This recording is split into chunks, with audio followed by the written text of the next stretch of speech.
Hey everyone, I'm here with the tall, dark, and handsome. I don't know why I feel so southern whenever I get around you. How you doing? Very good. Thank you very much. So let's talk Minority Report. So I know that you're going to start introducing a little bit of Spanish into the episode. What does that mean culturally for the show?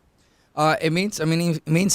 It means everything. I mean, I feel like it's been long coming. I feel like a lot of network television, shies away from authenticity because they feel like it alienates an audience. When really, the United States it could not be more diverse and could not be more exposed to the reality that sometimes you'll walk around a conversation in Spanish, or sometimes in Mandarin, or sometimes in any other language. And I think that to have a TV show that has the courage to be able to showcase cultures on this level, I think is fantastic.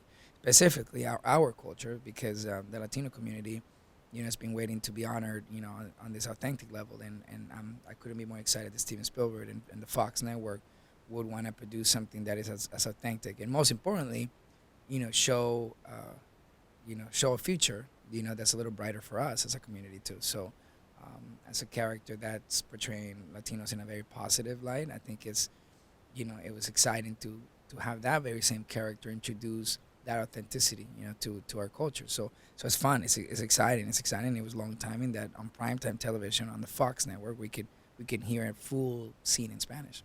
That's so exciting. The only time I can ever remember seeing that was when I was a little girl on the I Love Lucy show.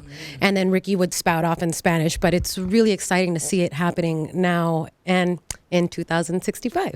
Yeah, and also what's even more exciting to me is that those moments that you talk about, in the I Love Lucy days, that's what emotionally made us attached to that programming, because it spoke to us. It hit a chord, and it really struck a chord for us. And I think that's what's exciting about what's happening now. And this specifically this episode. This episode is a real tribute to the immigration community, which is the national community, right? Because we're every single one of us are immigrants, and I think it's a good tribute to that. What I love about this episode is that very very fearlessly we talk about the theme of immigration, and what happened to the immigration conversation when we fast forward to 2065. And that is what's happening on this episode, and that's why it's really really really important that our Latino community and audiences in general show up and support this episode, because it's one of the very few times where a primetime network, or a primetime show in such a network like Fox, has the courage to really talk about something that has been so forbidden from a mainstream conversation.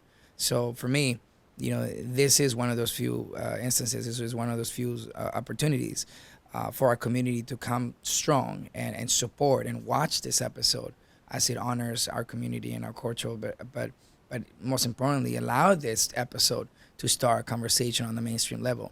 We gotta be fearless. We gotta tell our stories, and I think this episode is really gonna bottle up what our frustrations have been, and what happened when that decision either went left or right, and how it affected us as people in the future. And I think that's what's so unique about doing a show in 2065. We can really see how it panned out, and we can hopefully prevent from anything that may turn not the justice way. Thank you so much for having a chat with me again. Nice to see you. Can't wait to see you next time. All right.